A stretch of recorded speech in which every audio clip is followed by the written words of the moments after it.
chapter number 5, that is cell structure and organization.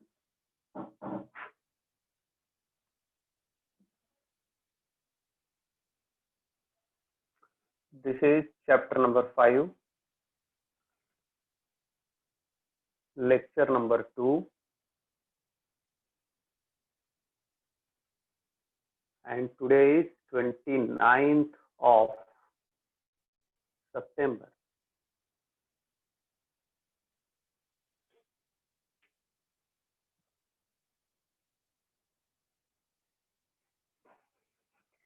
So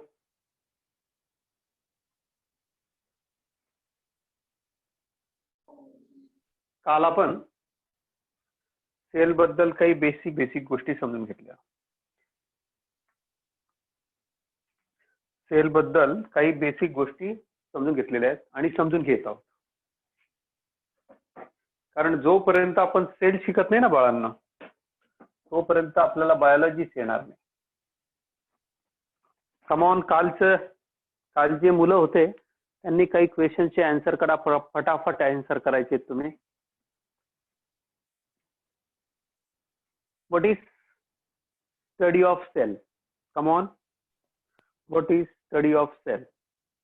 काय म्हणतात त्याला? तर सायन्सला काय म्हणतात ज्याच्यात सेलचा स्टडी केला जातो? Come on, answer fast. सायटोलॉजी.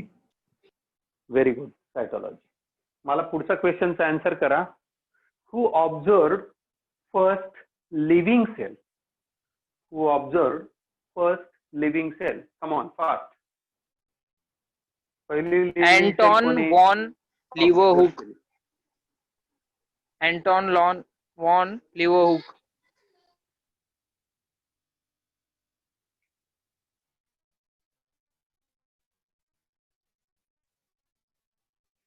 कोण आहे लिओहुक म्हणणारा? कोण आहे? हु is there?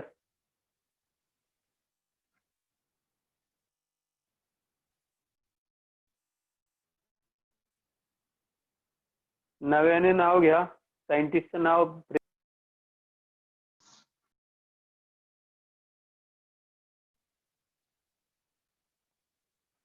Come on, fast.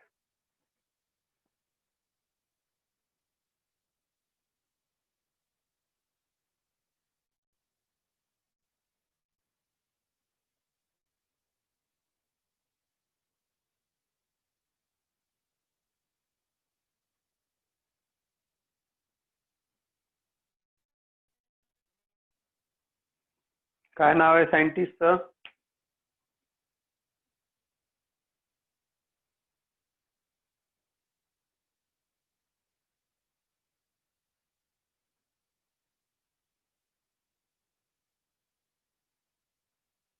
आवाज येतोय का?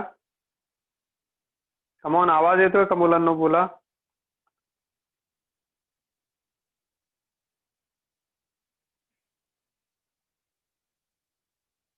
कमॉन मुलांना, आवाज येतोय का सगळ्यांना?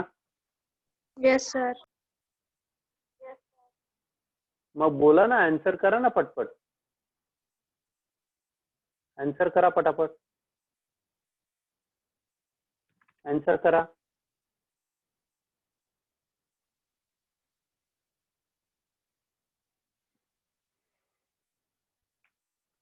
फर्स्ट आहे बघा, लेक्चरला ज्या वेळेला बसत जा, इकडे लक्ष द्या सगळ्यांनी.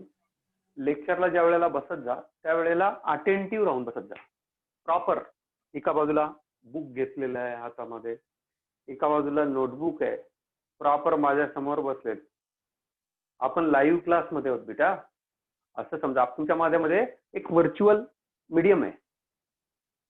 कॅमेऱ्याच्या माध्यमातून मी तुमच्या घरी येत आहे असं समजा. As if I am teaching to individually one every student. तुमच्या घरी येऊन मी शिकवतोय असं समजून तुम्ही ह्याला एन्जॉय करत जा. याला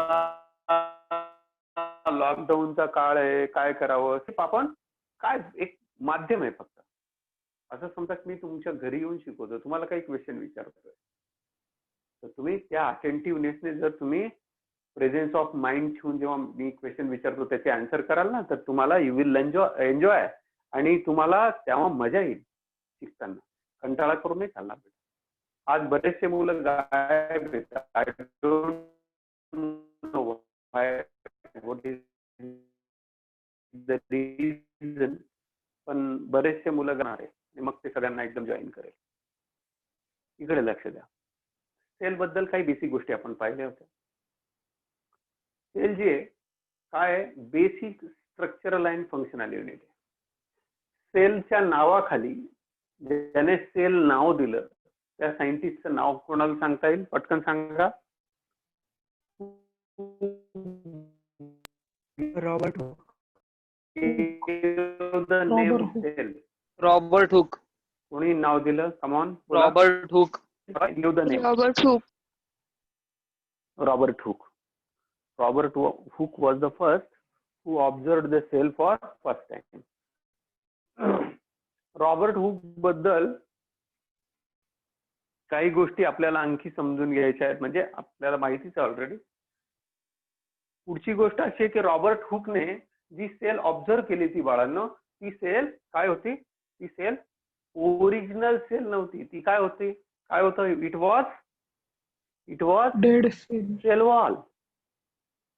डेड सेलची सेल वॉल होती. सेल बघा, इकडे लक्ष द्या. आज जे आहेत ना त्या काही बेसिक गोष्टी आपण समजून घ्या. सेल समजून घेतली ना बेटा, सगळे प्रॉब्लेम समजून बसतात. कारण सेलला आपल्याला निराळ्या लेवलचं समजलं, सेल्सचं निराळे फंक्शन समजून घ्या. आणि जेवढ्या चांगल्या पद्धतीने समजून घेऊ ना, तेवढं बायोलॉजी तुम्हाला ऐकून आणि अभ्यास करताना जेवढं तुम्ही समजून घ्याल ना. कसं असतं सुरुवातीला सायन्स हे कसं असतं? ड्राय असतं.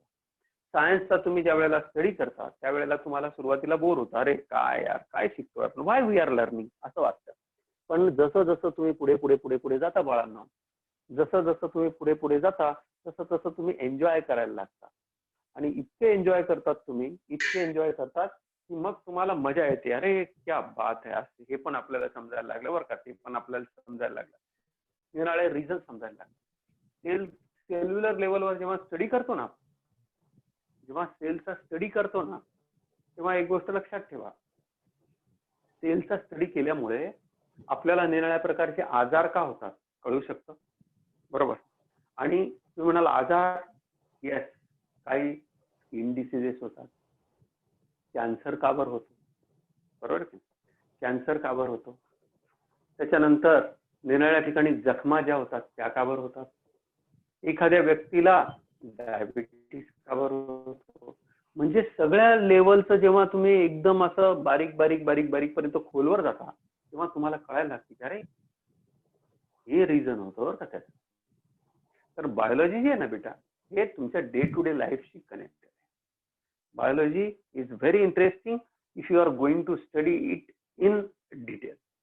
खूप डिटेल. जितकं तुम्ही प्रॉपर जाता ना तेवढी तुमच्यामध्ये जिज्ञासा जागृत होते, क्युरिओसिटी येते. आणि जेवढी क्युरिओसिटी येत जाईल त्याच्यामुळे काय होईल की तुमचा इंटरेस्ट जनरेट होतो त्या सब्जेक्ट.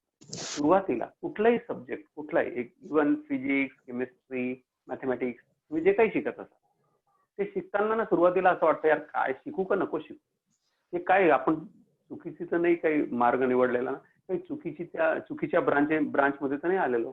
आपल्याला घ्यायला पाहिजे तो दुसरं, आपल्याला तर गाणे आवडतात, आपल्याला संगीत आवडतं, परंतु हा थोडासा स्टेज आहे. कारण तुम्ही आतापर्यंत ज्या पद्धतीने शिकत आलात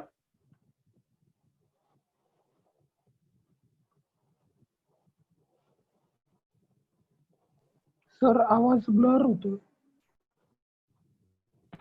आवाज नाही येते सर.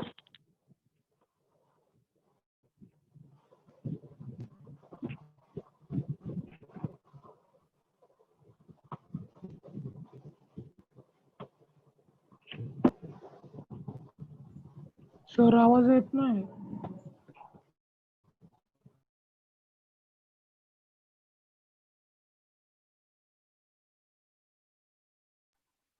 सर आवाज नाही येते.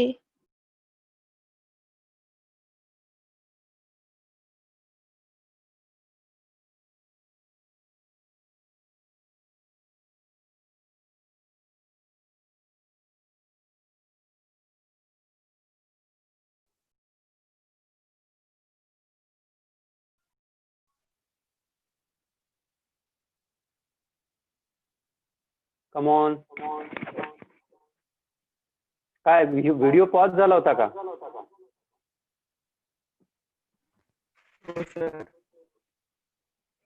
एक थोडा प्रॉब्लेम येतोय आपल्याला ना, सरांना सांगून टायमिंग बदलून घ्यावा लागेल असं मला वाटायला लागेल.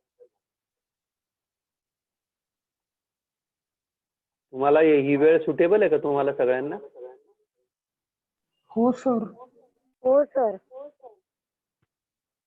ऍक्च्युली प्रॉब्लेम असा आहे, या वेळेला ना लाईटचे किंवा बहुतेक लोक जास्त इंटरनेट वापरतात या वेळेला, रिकामटे असतात आणि सध्या रिकामट्यांची संख्या वाढलेली आहे.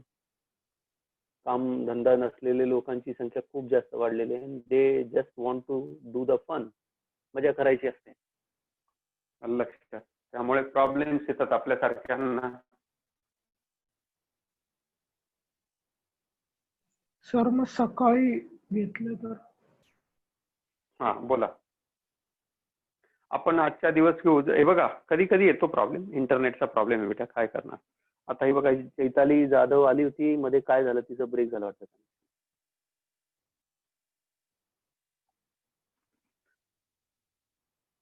आज जो पार्ट आहे आपण, काल आपण ज्याच्याबद्दल बोलायला सुरुवात केली होती, आता मी सायंटिस्ट लिहितो आणि तुम्ही त्याच्या समोर डिस्कवरी त्याची सांगायची, कोणी कोणी काय काय डिस्कवर केलेलं आहे.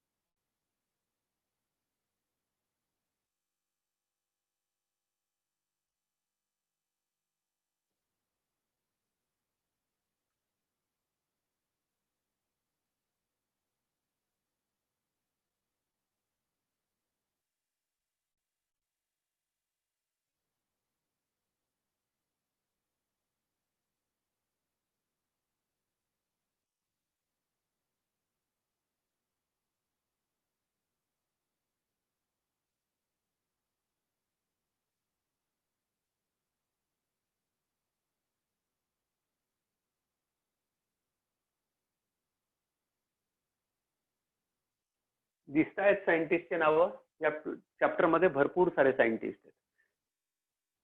या सायंटिस्टच्या समोर सांगा मला, यांनी काय डिस्कवरी केलेली आहे, काय शोधलंय, पटपट पटपट सांगत जा. Come on. Made a first microscope. Microscope. Robert brown, come on fast, काय शोधलं यांनी?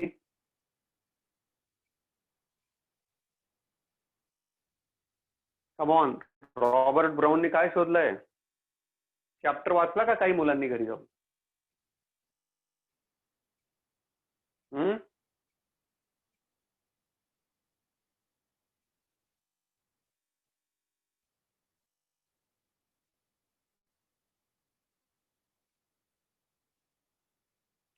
एम जे श्लाइडेन आणि टी एस श्वॅन यांनी काय दिलेली आहे?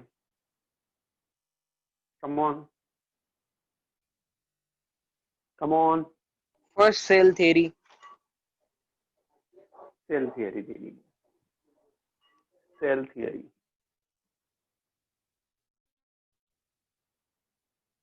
यांनी काय शोधलेलं आहे, काय सांगितलं यांनी? Who was this fellow? काय यांचं फेमस स्टेटमेंट आहे?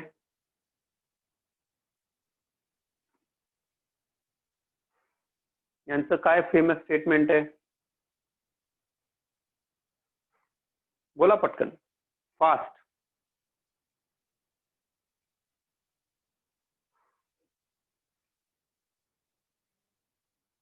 लिहून ठेवा, यांचं फेमस स्टेटमेंट लिहून ठेवा. ओमनिस सेल्युला ई सेल्युला. ओमनिस सेल्युला ई सेल्युला. बोर्डवरचं नोट डाऊन केलं का सगळ्यांनी? Come on fast. ओमनिस सेल्युला ई सेल्युला, सगळ्यांनी बोर्डवरचं नोट डाऊन केलं का? अरे बोला ना यार, काय असं करता तुम्ही? फास्ट चला.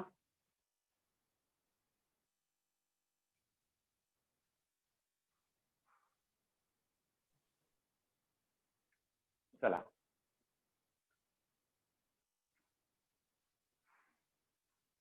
यांच्या सेल थिअरीमध्ये एमजे स्लायडेन जे होते, एमजे स्लायडेन, मालथियस नाव होतं ना, मालथियस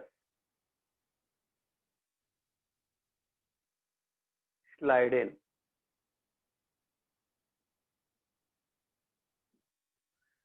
हे काय होते?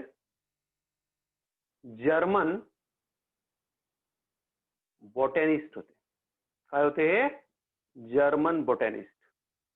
बॉटॅनिस्टचा अर्थ होतो प्लांटचे एक्सपर्ट होते, ज्यांनी प्लांटचा खूप चांगल्या पद्धतीने स्टडी केला. काय नाव होतं यांचं?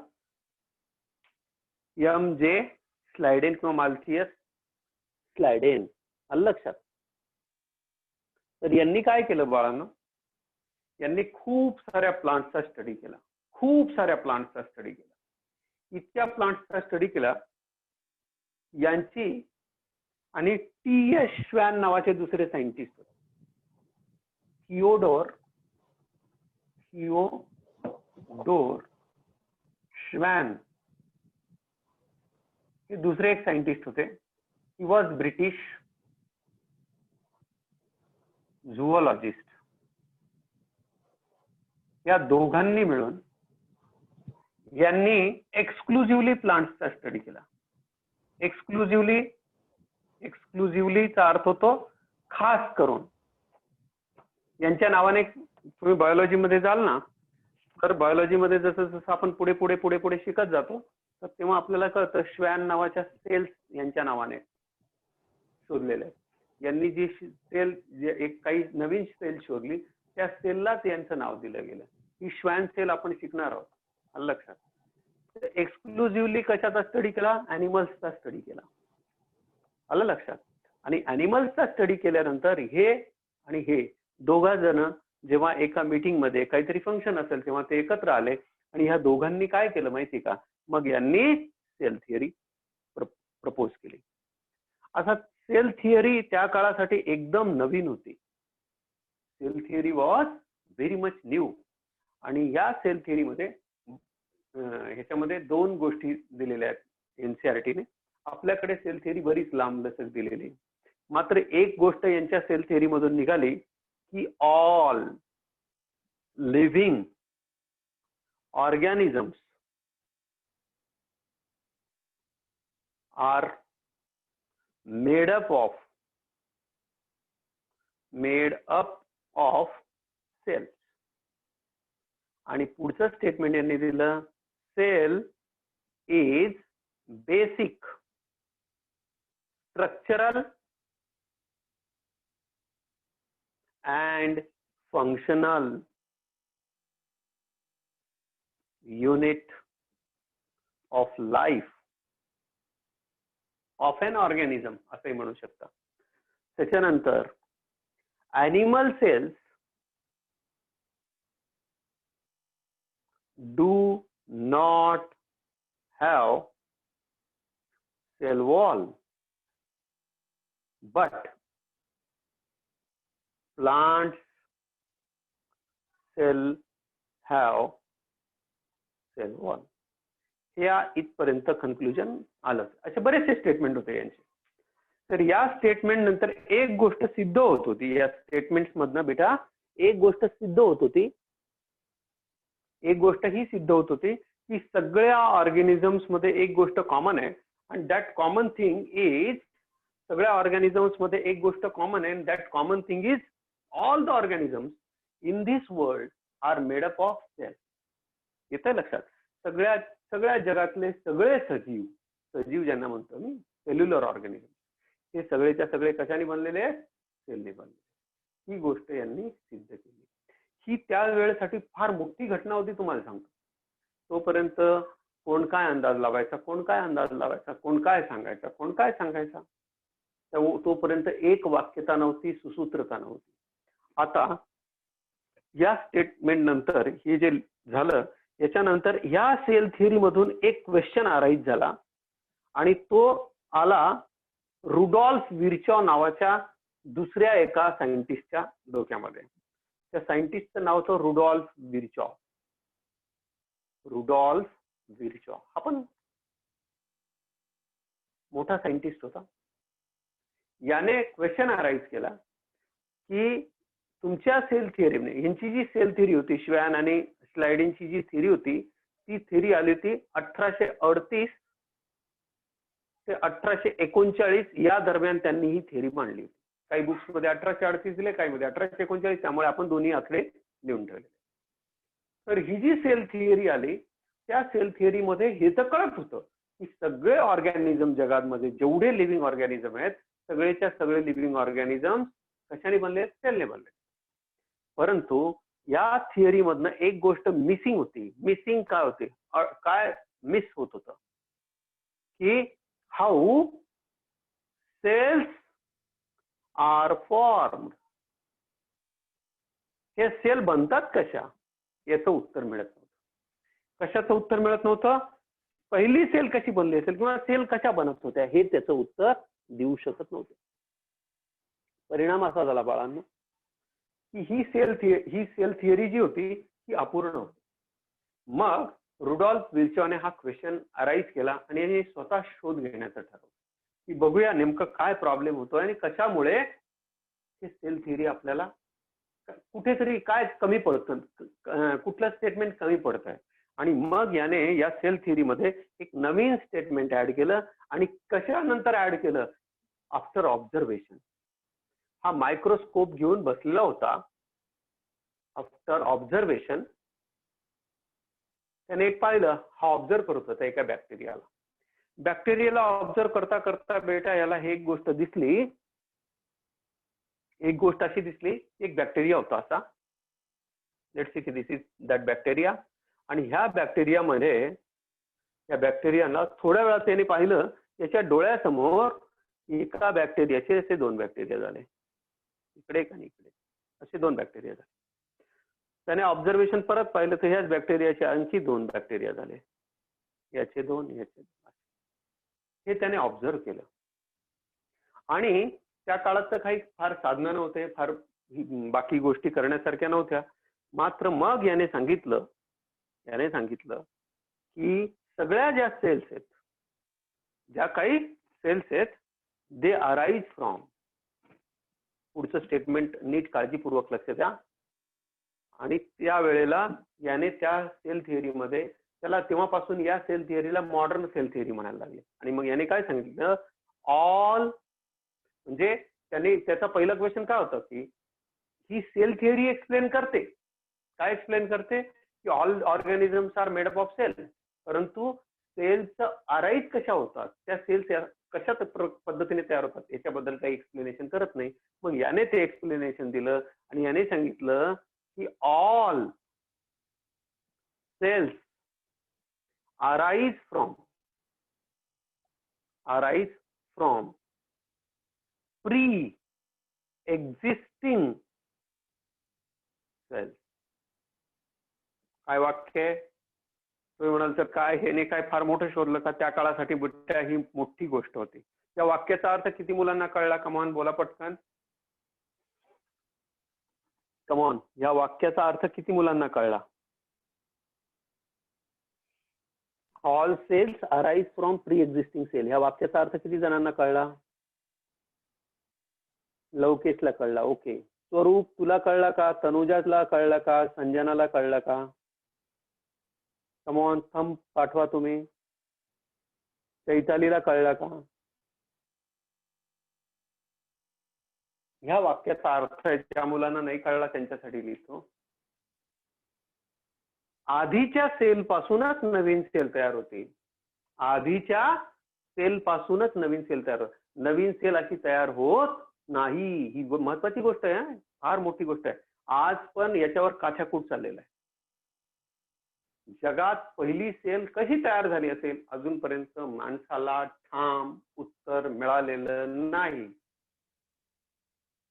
निरनिळ्या थिअरीज आहे, निरनिळ्या पद्धतीने विचार केला जातो, परंतु अजूनपर्यंत ठोस असं ठाम असं उत्तर. कारण एक सेल बनली त्याचा अर्थ पूर्ण बनू शकतो, पण त्याच्यासाठी निरनिळ्या थिअरीज आहेत, ज्या आपण पुढे गेल्यानंतर इव्हॉल्युशन नावाच्या चॅप्टर मध्ये आपण 12th मध्ये शिकावं लागतं. आणि तेव्हा तुम्हाला मी सांगेल. तोपर्यंत मात्र आपला पाया तयार झाला पाहिजे. I think you are getting. तर या पद्धतीने हे इथून सेल थिअरी सुरू झाली. आता आपल्या बुकमध्ये काही गोष्टीची चर्चा आलेली आहे, बघूया काय म्हणता येते. आणि रुडॉल्फ विर्चॉचा जो काळ होता तो होता 1855चा. कधी कधी साल विचारला जातं, लक्षात ठेवा. रुडॉल्फ विर्चॉचं साल होतं 1855.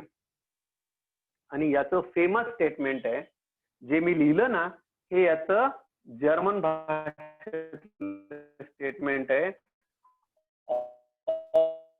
ऑमनिस, जे मी मागे लिहिलं होतं, ऑमनिस सेल्युला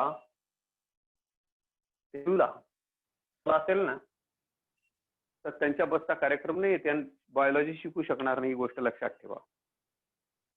they are unfit for the science branch. लक्षात ठेवायचं. घरी गेल्यानंतर चॅप्टर जे ते अतिशय काळजीपूर्वक लाईन टू लाईन वाचत जा आणि स्वतःच्या नोट्स स्वतः प्रिपेअर करत जा. मी तर जेल रोडच्या ब्रांचला आहे, माझ्या तर क्लासची फी एवढीच आहे, मग मी तर एवढेच टक्के मिळवलेले आहेत 10वीला. हे ज्यांच्या डोक्यात आहे तो कचरा आजच निघतो. आय हॅव सीन, मी स्वतः पाहिलेले आहेत, मिरॅकल्स झालेत, मिरॅकल्स. 65%, 70%, 60%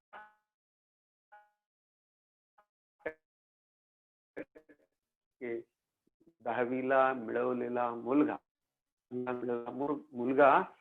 किंवा मुलगी जेव्हा हे 11वीला येतात आणि पेटून उठतात, त्यांनी इतिहास घडवला. 55% पेक्षा जास्त 12वीला रेग्युलर याला मार्क मिळवलेले आहेत. आणि सांगून आश्चर्य वाटेल, कुठेतरी कॉम्पिटेटिव्ह मध्ये किंवा आपल्या सीईटीच्या एक्झाम मध्ये, बरोबर, कॉमन एंट्रन्स टेस्ट मध्ये, नीट मध्ये चांगलं परफॉर्म करून दाखवलेलं बेटा. कशाच्या जोरावर? अभ्यासाच्या जोरावर. दांड्या मारण्याच्या जोरावर, चाटा मारण्याच्या जोरावर कुणीही काही करू शकत नाही.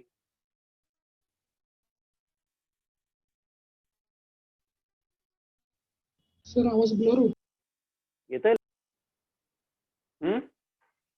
काय झालं? सर आवाज कट होतोय. आवाज ब्रेक होतोय का? हो सर. हो सर. हो सर. Okay okay. आता येतोय का आवाज? सांगा बरं मला. हो आता येतोय. आवाज ब्रेक येतोय का येतोय क्लिअर आवाज? ब्रेक होतोय सर. ब्रेक होतोय.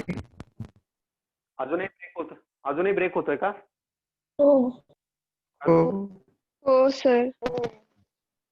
Okay okay.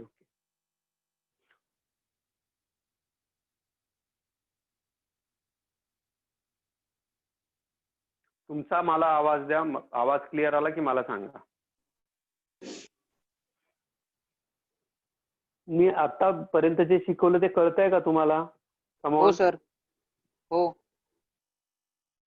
हो चला, केतकीला कळतंय का? केतकी तू बोल बेटा. केतकी पवार, कळतंय. आवाज येतोय तुला? हो येतोय सर. Very good. चालेल. आता आपल्या बुक मध्ये काय दिलंय ते बघू. इन लॅटर इयर्स, आता मी डायरेक्ट रुडॉल्फ विर्चॉच्या पुढे जातोय. Who explain the for first time that new cells are formed by the cell division from the pre-existing cells. Cell division होत आहे आणि त्यामुळेच नवीन सेल्स आधीच्या सेल पासून तयार होतात. In later years, advanced research in the cytology led to modification in the cell theory. नंतरच्या काळामध्ये सेल मध्ये झालेल्या निरनिराळ्या प्रकारच्या संशोधनामुळे एक नवीन अशी सेल थिअरी अस्तित्वात आली. आणि ही जी नवीन सेल थिअरी आली तिला नाव दिलं आहे मॉडर्न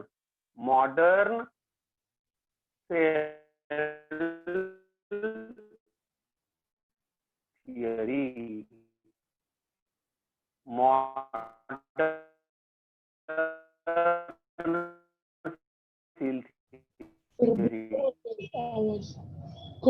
आवाज कट होतोय. लक्षात ही जी मॉडर्न काम दिलंय, सर आवाज कट काय होतोय. करताय? फाइंड आउट करायला सांगितलेलं आहे. Find out.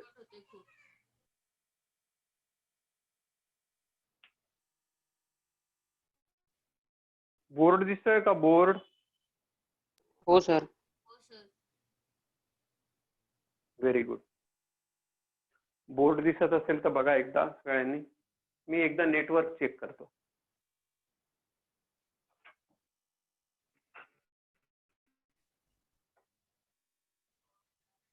अच्छा,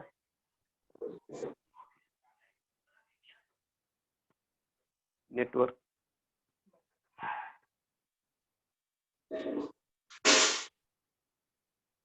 आता शक्यतो होणार नाही, बघूया. कधी कधी काय होतं, लेक्चरच्या वेळेला आणखी एखादा डिव्हाइस चालू राहिलं ना, आणखी एखादा मोबाईल किंवा लॅपटॉप चालू असला का कधी कधी असं होऊ शकतं. तुम्हाला माहिती आहे नेटवर्क वाले फार गॅरंटी देतात, पण कधी कधी तसं होत नाही ऍक्च्युअली. फाइंड आउट टू एक वर्ड दिलेला आहे बघा. आता येतोय का आवाज सगळ्यांना? हो Come on. सर. काय फाइंड आउट करायला सांगितलंय? कोण वाचून सांगतं मला? वाचा पटकन, सांगा. Come on.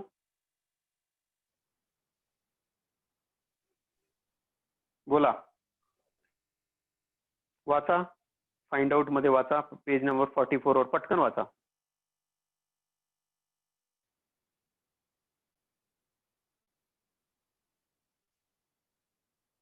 How do a combination of lenses help in higher magnification? काय लिहिलंय? How do a combination of lenses help in higher magnification? या वाक्याचा अर्थ होतो की लेन्स एका पाठोपाठ एक ठेवल्यानंतर किंवा अरेंज केल्यानंतर एखादी इमेज मोठी कशी बनते, हा प्रश्न. कळला का सगळ्यांना? क्वेश्चन कळला का? Come on. क्वेश्चन कळला का रे बाळांनो? बोला. हो दुसरा सर. क्वेश्चन आहे हा फिजिक्सचा हो, सर. क्वेश्चन. हा फिजिक्सचा क्वेश्चन आहे. पुढचा क्वेश्चन आहे बघा. पुढचा क्वेश्चन दिलेला आहे. When do we use plane and concave mirror and diaphragm? आपण डायफ्रॅम, कॉन्केव्ह मिरर आणि प्लेन मिरर केव्हा वापरतो? हे सगळे फिजिक्सचे क्वेश्चन आहेत बघा.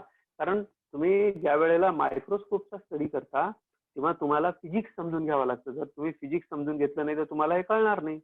What is the difference between magnification and resolution? बघा काय वर्ड यूज केला त्यांनी? मॅग्निफिकेशन आणि रिझॉल्युशन मध्ये फरक काय? Anybody is knowing what is the magnification, resolution? Magnification आणि रिझॉल्युशन या वर्ड मधला फरक तुम्हाला नक्कीच माहित नसेल, बरोबर आहे ना? एम आय राईट और रॉंग? बोला, कोणाला माहिती आहे? Anybody is knowing?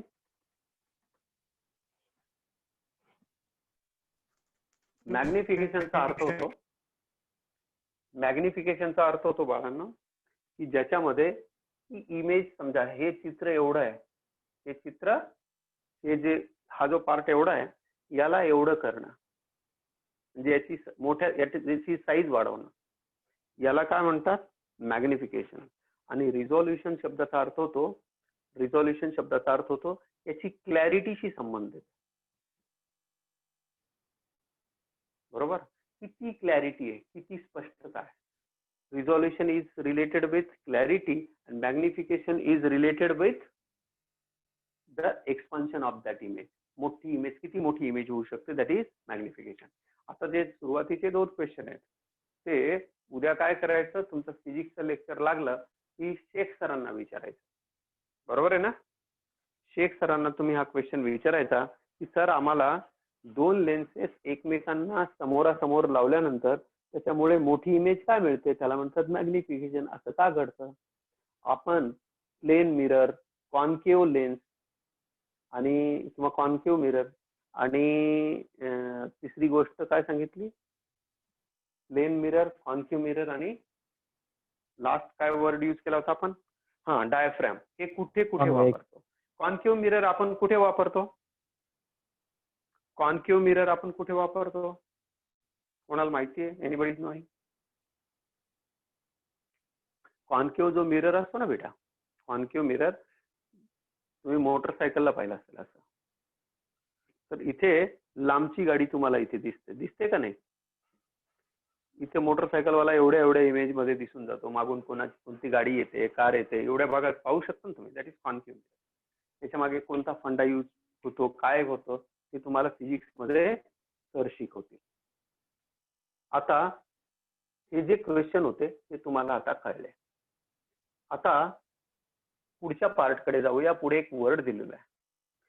त्या वर्ड कडे जाण्यापूर्वी एकदा बघा सेल साईज. सेल साईजचा एक तक्ता दिलेला आहे बघा. काय दिलेला आहे बघा तिथे, काळजीपूर्वक लक्ष द्या. निरनिराळ्या साईजेस दिलेल्या आहेत. 0.1 नॅनोमीटर काय दिलेलं आहे? 0.1 नॅनोमीटर. कशाची साईज असते? ऍटमची. पुढे बघा 1 नॅनोमीटर लिपिड, C16, प्रोटीन, हे सगळे दिलेले. 1 ते 10 नॅनोमीटर मध्ये काय काय असतात? लिपिड्स असतात. लिपिड म्हणजे जे तेलकट पदार्थ असतात, तेल वगैरे असतं, त्याला आपण लिपिड्स म्हणतो. त्याच्यानंतर C16 एक व्हायरस प्रकार आहे तो. त्याच्यानंतर प्रोटीन्स, प्रोटीन जे असतात त्यांचं स्ट्रक्चर कितीमध्ये येतं बघा, 1 ते 10 नॅनोमीटरच्या म्हणजे 5-7 नॅनोमीटरच्या आतपर्यंत हे सगळं स्ट्रक्चर येतं. पुढे बघा फ्लूचा व्हायरस आहे, फ्लू, ज्याच्यामुळे आपल्याला सर्दी वगैरे होते. त्या व्हायरसची साईज बघा किती आहे? 10 नॅनोमीटर टू 100 नॅनोमीटरच्या आसपास साईज कशाची आहे बघा. या दरम्यान साईज कशाची आहे? फ्लूच्या व्हायरसची आहे. पुढे जा थोडस. बॅक्टेरिया दाखवलेला आहे बघा. बॅक्टेरिया दाखवलेला आहे. त्या बॅक्टेरियाची साईज, सगळ्यात छोटा जो बॅक्टेरिया असतो त्याची साईज, आणि मायटोकॉन्ड्रिया वरती दिलेला आहे याची साईज जवळपास किती असते? 1 ते 10 नॅनोमीटरच्या आसपास असते. किती असते? 100 नॅनोमीटर ते 1 मायक्रोमीटर. हे बघा एक एक एक एक गोष्ट समजून घ्या. NM शब्दाचा अर्थ होतो, NM stands for nanometre. Nanometre. आणि असं एक साईन आहे बघा, असं. याचा अर्थ काय होतो? याचा अर्थ लिहून घ्या, मायक्रोमीटर. याला म्हणतात मायक्रोमीटर. येतंय लक्षात? याचा अर्थ आहे मायक्रोमीटर, याचा अर्थ आहे नॅनोमीटर. आता 1 मायक्रोमीटर जो असतो बेटा, 1 मायक्रोमीटर, मायक्रॉन शब्द, याला दुसरा एक वर्ड आहे मायक्रॉन. याला आपण दुसरा एक काय वर्ड यूज करतो? मायक्रॉन. हे जे मायक्रोमीटर असतात, 1 mm मध्ये, 1 mm चे 1000 भाग केले. 1 mm चे 1000 भाग केले. कारण हे बघा याचं 1 mm, 10 mm म्हणजे 1 centimetre. 1 centimetre. 1 centimetre. 100 cm is equal to 1 metre. अशा पद्धतीने युनिट लक्षात ठेवा. आता याच्यापेक्षा म्हणजे हे 1000 micrometre is equal to 1 millimetre. आता हे 1000, आता याच्यातलं 1 मायक्रोमीटर बरोबर 1000 नॅनोमीटर. 1000 नॅनोमीटर म्हणजे तुम्ही अंदाज लावू शकता 1000 नॅनोमीटर जेव्हा आपण म्हणूया तेव्हा काय तयार होईल? 1 मायक्रोमीटर तयार होईल. अशा पद्धतीने हे युनिट सूक्ष्म सूक्ष्म सूक्ष्म होत जातं. तुम्हाला हे फिजिक्स मध्ये चांगल्या पद्धतीने पुन्हा शिकवलं जाईल, काळजी करू नका. फक्त साईज वाईज आपल्याला इथे तक्ता दिलेला आहे, कोणत्या कोणत्या गोष्टींची कशी कशी साईज असते. आता या पुढे बघा, एकदा ज्यांच्याकडे बुक असेल त्यांना इझिली अंडरस्टँड होत असेल माझं काय म्हणणं आहे. पुढे बघा, रेड ब्लड सेलची साईज दिली बघा. काय दिलेली आहे? 1 मायक्रोमीटर टू 10 मायक्रोमीटर म्हणजे 10 मायक्रोमीटर पेक्षा आतपासून याची साईज होते. म्हणजे तुम्ही जर स्केल लावून जर बघितलं 1 मायक्रोमीटर 10 मायक्रोमीटर त्याच्या बरोबर निम्म्याच्या आसपास असते. आता रेड ब्लड सेल RBC चा फुल फॉर्म काय आहे? Red blood cell. ही जी रेड ब्लड सेल असते ह्युमन बिंग मधली, तर हिची साईज असते 7 मायक्रोमीटर. किती असते? 7 मायक्रोमीटर ही जी साईज आहे. आणि आरबीसी ची एक आणखी गोष्ट लक्षात ठेवा. आरबीसी जी असते बाळांनो, एका असं फुग्याचं इमॅजिन करा की जणू हा फुगा आहे तुमच्याकडे. या फुग्याला तुम्ही इकून एक पंच मारला आणि तिकून एक पंच मारला तर मध्ये खड्डा पडेल की नाही? बघा असा खड्डा पडून जाईल. मध्ये असा खड्डा पडून जाईल. असा खड्डा पडून जाईल. तसाच खड्डा तिकून पडेल. म्हणजे याला जर आपण समोरून हे पाहिलं तर आपल्याला कशी दिसेल? ही सेल आहे बघा अशी. दोन्ही बाजूला पंच मारला ना तुम्ही, तर पंच मारल्यानंतर तुम्हाला कशी दिसेल? अशी सेल दिसेल. हे बघा अशी. याला म्हणतात बाय कॉनकेव. जर साईडने पाहिलं आपण रेड ब्लड सेलला तर कशी दिसते? बाय कॉनकेव दिसते. Biconcave. येत आहे लक्षात? आणि ह्या सेलला न्यूक्लियस नसतो. No nucleus. रेड ब्लड सेलला ह्युमनच्या किंवा जनरली बऱ्याचशा मॅमल म्हणजे जे स्वतःच्या बाळाला दूध पाजतात अशा सजीवांच्या, अशा ॲनिमल्सच्या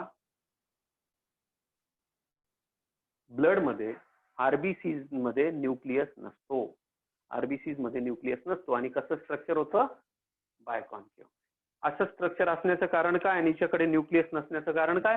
कारण हिला जास्तीत जास्त ऑक्सिजन घेऊन जायचा असतो आणि याच्या आत एक अतिशय महत्वाचं पिगमेंट भरलेलं असतं ज्याला आपण काय नाव देत असतो? कोण सांगतं? कमॉन. आरबीसी मध्ये काय भरलेलं असतं?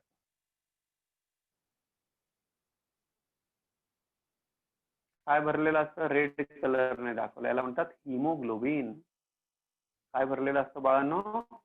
हिमोग्लोबिन. आपण म्हणतो ना एखाद्याचं हिमोग्लोबिन कमी झालं, रक्त कमी झालं, म्हणजे त्याचं या आरबीसी मधलं हिमोग्लोबिन कमी झालेलं असतं. त्याचं कुठलं हिमोग्लोबिन कमी झालेलं असतं? आरबीसी मधलं कमी झालेलं. Are you getting? समजतंय का सगळ्यांना? हे मी बोलतोय कळतंय का सगळ्यांना? Yes, sir. Come on. Very good.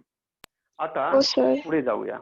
बघा काय दाखवलेलं आहे पुढच्या तक्ता बघतोय आपण. We are just observing animal cell आणि प्लांट सेल. अॅनिमल सेल बघा गोल गोल दाखवलेली आहे. अॅनिमल सेल कशी दाखवलेली आहे? गोल गोल दाखवलेली आहे. खाली प्लांट सेल हिरव्या रंगाची दाखवलेली आहे. तिच्या आजूबाजूला एक वॉल सारखं दाखवलेलं आहे. चौकोनी दाखवली बघा, चौकोनी. आणि त्याच्या पुढे बघा ह्युमन एग ची साईज दिलेली. ह्युमन एग मोठा असतो, खूप मोठा एग असतो ह्युमनचा. त्याच्यानंतर शेवटी दिलेलं 1 mm च्या साईजचा काय दिलेला आहे? फ्रॉगचा एग दिलेला आहे. आणि ह्युमन एगच्या बरोबरच आणखी एका गोष्टीची साईज दिलेली आहे, पोलन. ऐकलंय का तुम्ही पोलन? पोलन ऐकलंय का? Pollen. Anybody is knowing what is pollen? हो सर. हो sir. काय असतं पोलन? पोलन किंवा पोलन काही लिहू शकतो. Actually this is the spelling. Pollen म्हणजे काय? मराठी फुलाच्या वरती चिकट परागकण. पदार्थ. नाही चिकट पदार्थ नाही बेटा, परागकण. तुला सांगतो एक मिनिट. हे बघा, suppose this is the flower. हे समजा एक फ्लावर आहे. या फ्लावर मध्ये हे असे स्ट्रक्चर्स असतात. यांना आपण काय म्हणतो? स्टामेन्स. या स्टामेन्स मध्ये इथे असे मायक्रोस्कोपिक दाणे दिसतात ना तुम्हाला असे. हे असे मायक्रोस्कोपिक स्ट्रक्चर्स बनतात. हे जे स्ट्रक्चर्स असतात हे गॅमेट्स असतात प्लांटचे. काय असतात? गॅमेट्स. ज्याच्यामुळे फर्टिलायझेशन होतं. हे मेल गॅमेट्स असतात. मेल गॅमेट्स असतात प्लांटचे. बरोबर? यांना म्हणतात पोलन्स. यांना काय म्हणतात? पोलेन्स. सिंग्युलर एक असेल तर पोलन, जास्त असेल तर पोलेन्स. येतंय लक्षात? दिस इज पोलन. अशा पद्धतीने. म्हणजे आता त्या टेबलच्या आधारावर तुम्हाला काय काय कळलं? त्या टेबलच्या आधारावर एक गोष्ट कळली की तिथे सगळ्यात छोटी गोष्ट काय दाखवली आहे? एकदा बघून सांगा. किती मुलांकडे बुक आहे आता माझ्या समोर बसलेले? ॲटम. Come on book. हा, एकदम सुरुवातीला सगळ्यात छोटं काय आहे? Atom. ॲटम. आणि Atom. सगळ्यात मोठं काय आहे? सगळ्यात मोठी काय दिसते? Frog egg. Frog egg. फ्रॉगचं एग. क्या बात आहे, व्हेरी गुड. म्हणजे सगळ्यात छोटं काय आहे? ॲटम. सगळ्यात मोठी काय दिसते? एगची. फ्रॉगचा एग दिसतोय. आणि मध्ये काय दिसतंय? त्याच्या जवळपास काय दिसतंय? त्याच्यापेक्षा मोठं काय दिसतंय? बघा, ह्युमन एग. साईज जवळपास. ह्युमन एग आणि पोलन ग्रेन. पोलन ची साईज सारखी दाखवलेली आहे. बरोबर आहे? Am I right? आणि दुसरी गोष्ट, प्लांट सेल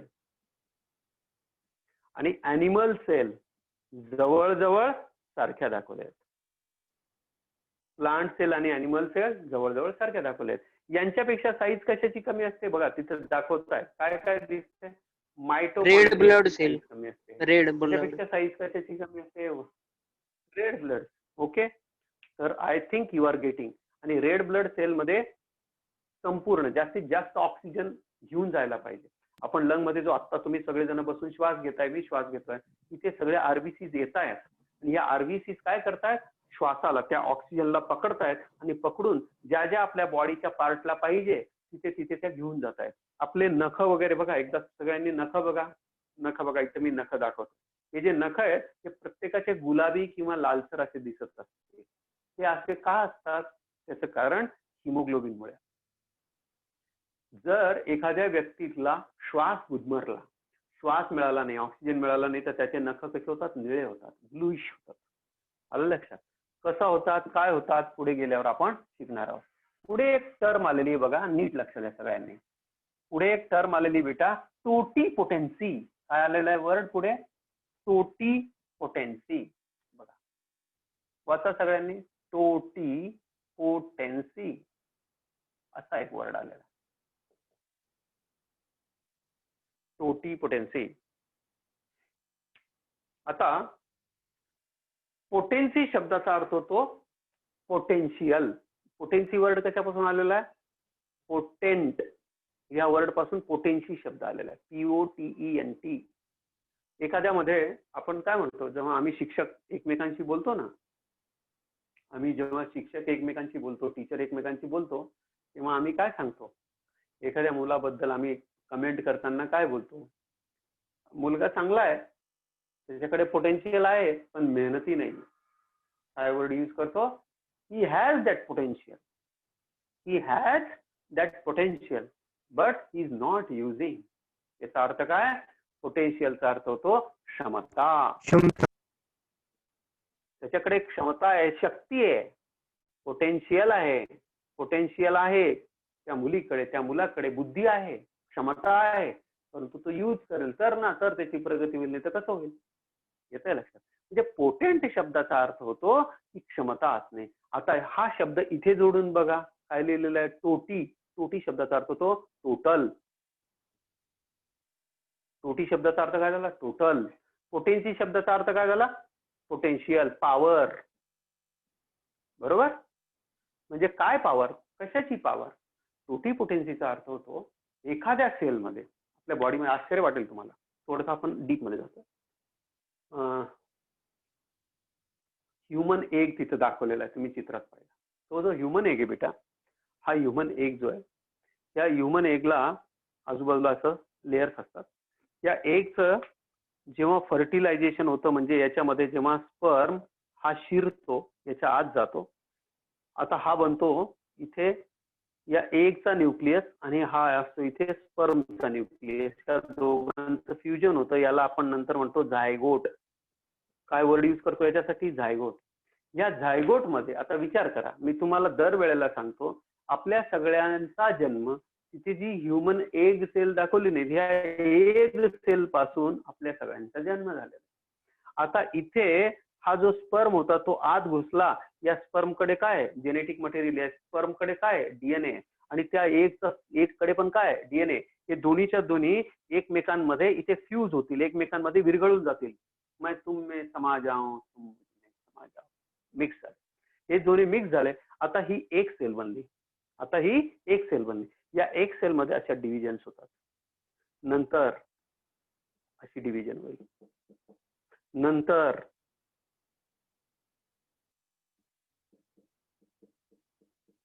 बघा, एक सेल, एकाच्या 2, 2च्या 4, 4च्या 8 असे डिव्हिजन होत राहते. का सांगतोय मी?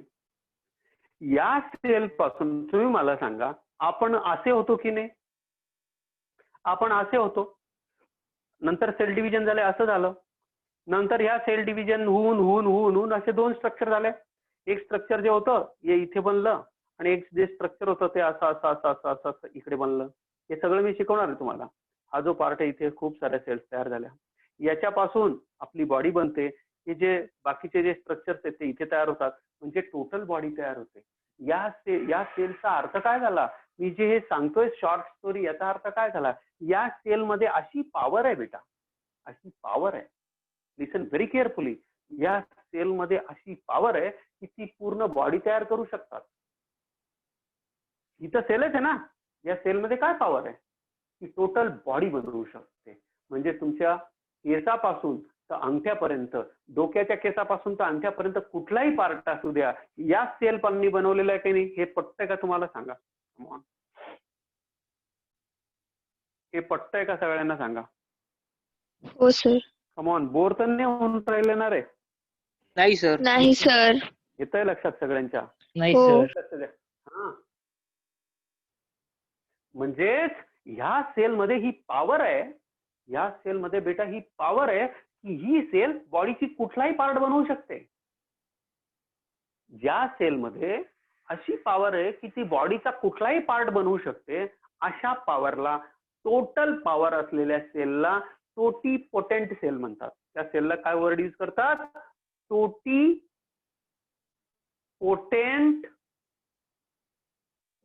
सेल. यांना आता सायंटिस्ट लोक स्टेम सेल पण म्हणतात. आता सायंटिस्ट लोक यांना काय म्हणतात? स्टेम सेल म्हणतात. आता स्टेम सेल मध्ये निरनिराळ्या पार्टच्या पण स्टेम सेल असतात. उदाहरणार्थ काही बोन बनवणाऱ्या स्टेम सेल असतील, काही ब्लड बनवणाऱ्या स्टेम सेल असतील, काही ब्रेनच्या बेसिक सेल बनवणाऱ्या स्टेम सेल असतील. पण सगळ्या स्टेम सेलचा जन्म पण ह्या सेल पासून झालेला आहे ना. म्हणजे ही सेलकडे, काही सेल, सगळ्या सेल्सकडे ही पॉवर असते का? नाही. सगळ्या सेलकडे ही पॉवर नसते. इन्फॉर्मेशन असते पण पॉवर नसते. येतंय लक्षात? तर काही सेल्सकडे असलेली जी पॉवर आहे की ती कुठल्याही रूपामध्ये बदलू शकते. कुठल्याही रूपामध्ये बदलू शकते. ती लिव्हरची सेल होऊ शकते, तशी डोळ्याची सेल होऊ शकते. ती डोळ्याची सेल होऊ शकते, तशी कानाची सेल होऊ शकते. ती कानाची सेल बनवू शकते, ती आतडीची सेल, इंटेस्टाईनची सेल बनवू शकते. जशी इंटेस्टाईनची सेल बनवू शकते तसं ब्रेनची सेल बनवू शकते. येतंय तुमच्या लक्षात? अशी पॉवर असलेली जी सेल असते, काही सेल्सकडे ही पॉवर असते, त्या पॉवरला म्हणतात टोटीपोटेन्सी. आता बुक मध्ये काय आपण कन्सेप्ट समजून घेतली की टोटीपोटेन्सी शब्दाचा अर्थ काय झाला. आता बघा एक गंमत सांगतो तुम्हाला. गंमत अशी आहे बेटा, ही जी सेल आहे, या सेलमध्ये आता इथे रिटर्न या इमेजवर या, ही जी सेल आहे, हा झाला झायगोट. या झायगोट मध्ये झाली डिव्हिजन. या झायगोट मध्ये झाली एकच सेल बनली ना. नंतर काय झालं? ही एकच सेल बनली. या एक सेल बनली. ह्या सेलमध्ये काय झालं? इथे डिव्हिजन झाली, इकडे एक सेल बनली, इकडे एक सेल बनली, मध्ये वॉल तयार झाली. बरोबर? आता ही जी वॉल तयार झाली, वॉल म्हणण्यापेक्षा मेम्ब्रेन तयार झालं, ही एक इकडे एक सेल तयार झाली, इकडे एक तयार झाली. या सेलमध्ये बेटा जर कधी कधी असा मध्ये एक पडदा येऊन गेला ना, असा एक पडदा येऊन गेला ना, तर ही सेल स्वतंत्र डेव्हलपमेंट होते आणि ही सेल स्वतंत्र डेव्हलपमेंट होते. आणि याच्यातनं एक बाळ तयार होऊन जातं आणि याच्यातनं एक बाळ तयार होतं. त्यालाच आपण म्हणतो ट्विन्स. त्यालाच आपण काय म्हणतो? ट्विन्स. ट्विन्स कसे तयार होतात? इथे मध्ये असं काहीतरी प्रॉब्लेम येतो किंवा असं काहीतरी एक मेम्ब्रेन तयार होतं. ही सेल म्हणते अरे माझं त्या सेलची कनेक्शन तुटलं, चला मलाच आता एक नवीन बॉडी बनवून टाकायची. या सेलमध्ये मग डिव्हिजन सुरू होतात आणि या सेलमध्ये डिव्हिजन होऊन याच्यापासून एक बाळ तयार होऊन जातो आणि याच्यापासून दुसरं तयार होतं. कधी कधी काय होतं, या चौघांमध्ये एक पडदे तयार होतात. इकडे एक पडदा तयार होतो, इकडे एक पडदा तयार होतो, इकडे एक पडदा तयार होतो, इकडे एक पडदा तयार होतो. या चौघांपासून 4 बाळं तयार होतात. यांना क्वाड्रिपल म्हणतात. क्वाड्रिपल्स. लक्षात? कधी कधी ट्रिपलेट, टिळे तयार होतात. ट्रिपलेट कधी कधी 2ची डिव्हिजन होऊन जाते, एक बाकी राहते आणि मध्ये एक पडद्यासारखं स्ट्रक्चर तयार होतं. आता हे एक स्वतंत्र बाळ, हे एक स्वतंत्र बाळ, हे एक स्वतंत्र बाळ, ट्रिपलेट पण तयार होतं. म्हणजे cell division is very very important. कारण या प्रत्येक सेलकडे एवढी पॉवर आहे बाळांनो, एवढी पॉवर आहे की हे प्रत्येक सेल मधला प्रत्येक पार्ट एक नवीन सजीव, एक नवीन लिव्हिंग ऑर्गॅनिझम तयार होऊ शकतात. म्हणजे जुळे तयार होतात, ट्विन्स तयार होतात, ट्रिपलेट्स तयार होतात किंवा क्वाड्रिप्लेक्स पण तयार होतात. क्वाड्रिप्लेक्स पण तयार होतात. लक्षात? तर हा आहे पार्ट टोटीपोटेन्सीचा. आपण टोटीपोटेन्सी बद्दल आपल्या बुकने काय म्हटलंय बघूया.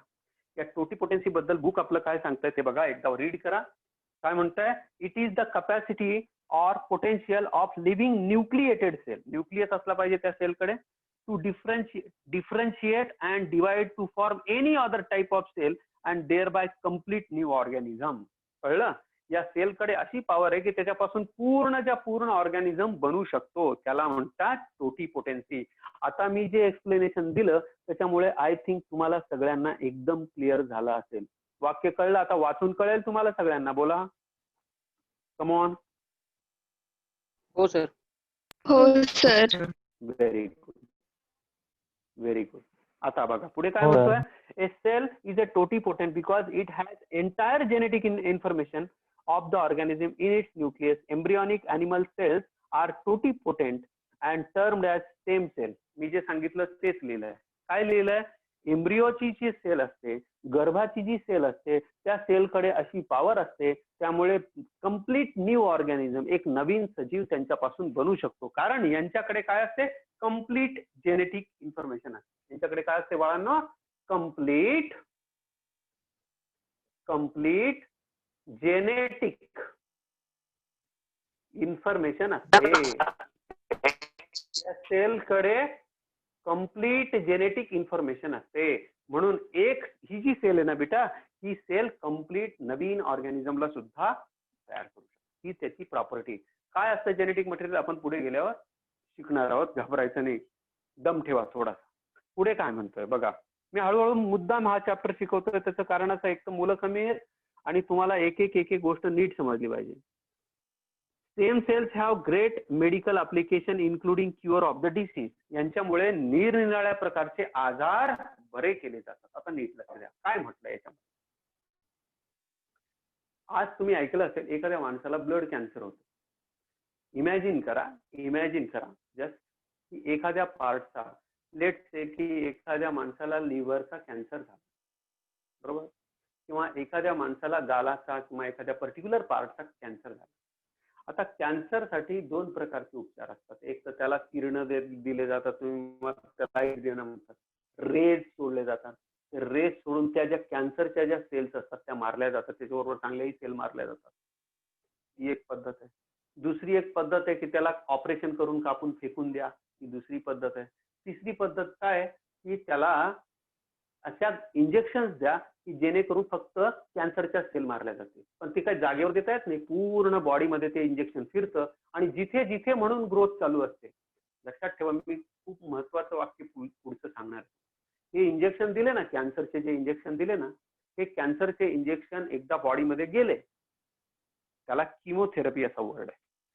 त्यासाठी वर्ड काय? किमोथेरपी. पुढे शिकवणार आहे मी तुम्हाला. हे सगळं बायोलॉजी शिकायचं बाळांना. कॅन्सरमध्ये उपचार कसा केला जातो, काय वगैरे वगैरे सगळं शिकवणार. हे जे किमोथेरपीचे जे इंजेक्शन्स असतात, ते इंजेक्शन्स एकदा बॉडीमध्ये गेले तर बॉडीमध्ये जिथे जिथे म्हणून ग्रोथ होत असते. आपल्या दाढीचे जे केस आहेत, दाढीचे, त्याची रोज वाढ होत असते. आपले नख जे असतात रोज वाढतात. डोक्याचे केस जे असतात रोज वाढतात. आपल्या तोंडातला जो लेअर असतो किंवा इंटेस्टाईन मधला जो लेअर असतो, आतला म्युकोसा म्हणतात त्याला, म्युकस लेअर, तो रोज बनत. तुम्ही विचार करा, त्या इंजेक्शनला थोडीच माहिती आहे की तुम्ही कॅन्सरसाठी त्याला वापरता. त्या इंजेक्शनला नाही माहिती. तो इंजेक्शन काय, इंजेक्शनला एक गोष्ट कळते काय, की जिथे डेव्हलपमेंट होत असेल, जिथे सेल डिव्हिजन होत असतील त्याला बंद करायचं. जिथे सेल डिव्हिजन होतंय त्याला स्टॉप करायचं. कॅन्सरमध्ये काय होतं की सेल डिव्हिजनचा स्पीड जास्त होतो. सेल पटपट पटपट पटपट डिवाइड होत राहते. म्हणून तर एवढासा गोळा एवढा मोठा होतो, बरोबर आहे की नाही. आता तुम्ही विचार करा, हे इंजेक्शन दिलं बॉडीमध्ये, इंजेक्शन सोडलं, इंजेक्शन सोडल्याबरोबर काय झालं, हे इंजेक्शन पूर्ण बॉडीमध्ये जिथे जिथे ग्रोथ होत असेल, मग ते केसांची ग्रोथ होत असेल, नखांची ग्रोथ होत असेल, तोंडाच्या आत म्युकोजाचा जो मेम्ब्रेन आहे त्याची ग्रोथ होत असेल, जिथे जिथे म्हणून ग्रोथ होत असेल. एवढंच नाही, तुमच्या टेस्टीज मध्ये स्पर्म बनत असतील, फिमेल्स मध्ये एग बनत असतील, त्या सगळ्या ठिकाणची ग्रोथ वन टाइम स्टॉप करतात. त्यामुळे ज्याचा कॅन्सरचा इलाज होतो ना बेटा, त्याचे केस गळायला लागतात. त्याचे केस गळतात, त्याला टक्कल पडते. ज्या लोकांना कॅन्सरचा इलाज चालू होतो ना, त्यांचे नखांमध्ये इथे हे नख गळायला लागतात, हे नख गळून जातात. तोंड सतत आलेलं असतं, जुलाब होत राहतात.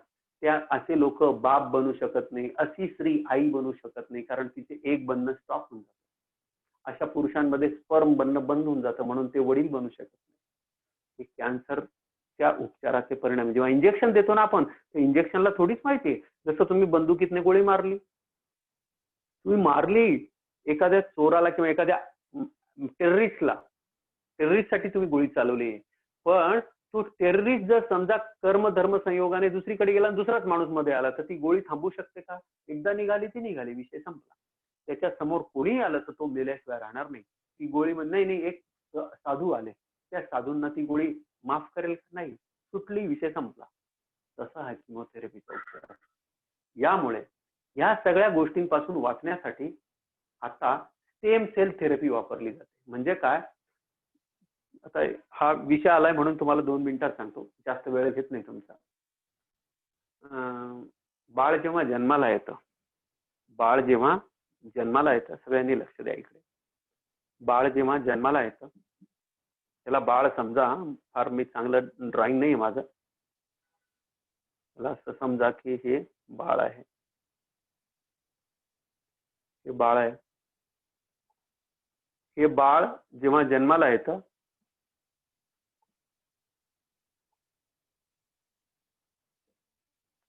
तर या ठिकाणी याला इथे नाभीमधून, याच्या बिंबीमधनं एक कॉर्ड लावलेली असते, इथे कॉर्ड असते, हिला म्हणतात उम्बिलिकल कॉर्ड. काय वर्ड आहे याला? उम्बिलिकल कॉर्ड. याला म्हणतात नाळ, मराठीत याला वर्ड काय? नाळ. ही जी नाळ आहे, या नाळेतनं हे बाळ असं आईच्या गर्भात असं एका पिशवीमध्ये असतं, इथे फ्लुइड भरलेलं असतं, इथे सगळं फ्लुइड भरलेलं असतं. आता हे जे बाळ आहे, या बाळाला आईकडनं ब्लड सप्लाय होत असतो आणि बाळामधनं पण काही बॉडी मधले वेस्ट प्रोडक्ट हे आईकडे जात असतात. आता सगळ्यांनी इकडे लक्ष द्या काळजीपूर्वक. आता हे जे ब्लड आहे, या ब्लड मधूनच या बाळाच्या पूर्ण शरीराचा विकास झालेला आहे. एकदा बाळ जन्माला आलं, की बाळ जन्माला आल्यानंतर ही जी नाळ असते ही इथे कट करतात आणि ही पिशवी जी असते ही पिशवी फेकून दिली जाते. आता हे जे ब्लड आहे, याच्यामध्ये जे साचलेलं ब्लड असतं, हे ब्लड काढून घेतात सिरिंज मधून, हे ब्लड काढून घेतात. याला मी एकदम रफ काढतोय. इथून हे ब्लड काढून घेतात आणि हे ब्लड बाळ मोठं होईपर्यंत सांभाळून ठेवतात. हे बाळ 20 वर्षाचं होईपर्यंत, 25 वर्षाचं होईपर्यंत हे ब्लड सांभाळून ठेवतात. याला म्हणतात कॉर्ड ब्लड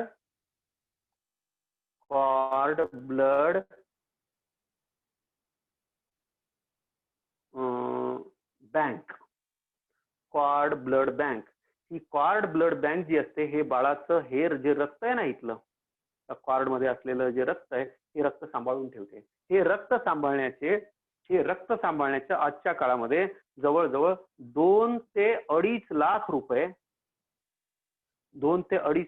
घेतले जातात. जे श्रीमंत लोक असतात ते स्वतःच्या बाळाचं हे जे एवढंच रक्त आहे ना, हे सांभाळून ठेवतात. हे सांभाळून ठेवल्यानंतर पुढे आता याच्यात काय आहेत? याच्यात आहेत बाळांनो टोटीपोटेंट स्टेम सेल्स. याच्यात काय असतात? स्टेम सेल्स असतात. या स्टेम सेल्सची प्रॉपर्टी काय आहे?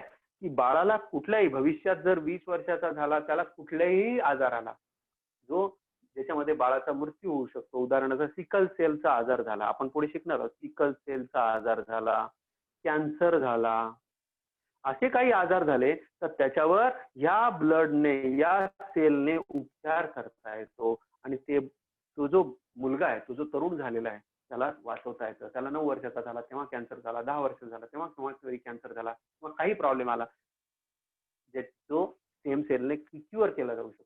त्याचा एखादा ऑर्गन खराब झाला, तर तो ऑर्गन सुद्धा याच्याने बनवता येऊ शकतो, असं सायंटिस्ट लोकांचा दावा आहे. अजून त्याच्यावर प्रयोग चाललेले आहेत, पण तो ऑर्गन डायरेक्ट नवीन ऑर्गन देऊ शकतो. त्याचा हार्ट खराब झाला, त्याला नवीन हार्ट बनवून द्यायचं का, याच्यासाठी संशोधन चालू. म्हणजे कोणाचं तरी हार्ट घ्यायचं, त्याच्यापेक्षा याला डायरेक्ट स्वतःच हार्ट बनवून द्यायचं. हे या सेलमुळे पॉसिबल, कारण या सेलने सगळ्या पूर्ण बॉडी बनवलेली. Am I right or wrong? हे समजलं का सगळ्यांना? हो सर. येतंय लक्षात? यांना म्हणतात स्टेम सेल्स. थांबायचं का? चालेल सर. Okay, thank you.